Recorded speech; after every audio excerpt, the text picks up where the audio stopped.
Let's get to some New York politics now. And as we speak, the first public meeting's underway here for the commission charged with trying to stamp out corruption, which has been an overwhelming story that we've been talking about in this program for the last year in the state of New York. Moreland Commission, as it's known, is going to study a whole range of laws from lawmaker action to lobbying to elections, more.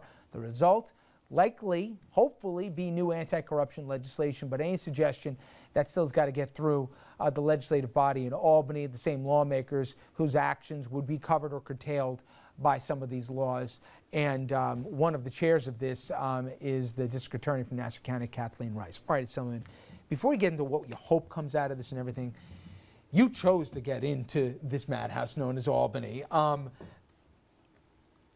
Did you ever have second thoughts, given the news cycle that has covered everything from the Vito Lopez's to the Espadas and all the guys in between, and the whole rash of corruption and more charges seemingly that could be in the offing? Is this ever a place that you ever thought, do I really want to join this not so august body?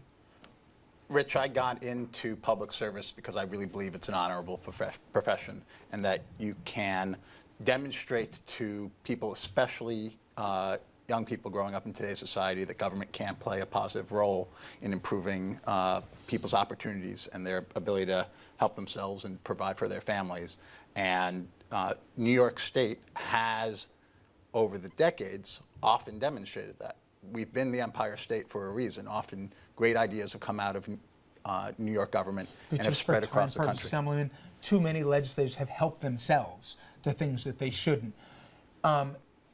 What do you hope? What is the biggest enticement in the worst way for lawmakers in the Assembly or the Senate here that you say, listen, I'm a new guy to this chamber, but this has to change? Clearly, there are some people who get into public office not for the right reasons.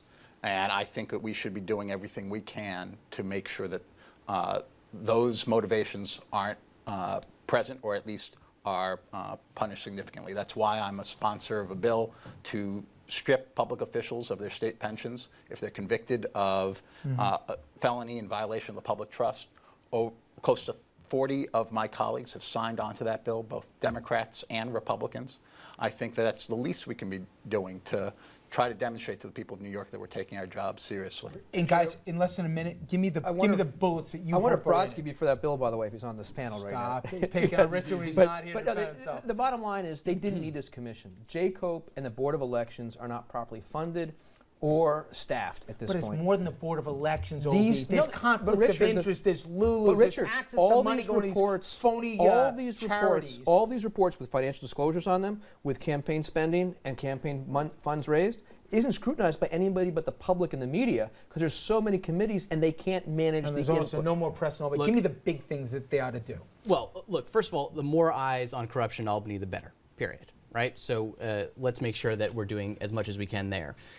But they also have to look at not just these things that federal officials are already looking at, but systemic problems in Albany. Why is this happening so much? Are lobbyists too close to members of the Senate and the Assembly? How can we prevent that? Take legislation from there and come up with common sense ideas. Evan, thank you. Assemblyman, thank you very much. Obi, Dominic, Andrew, we'll be right back. Stay with us.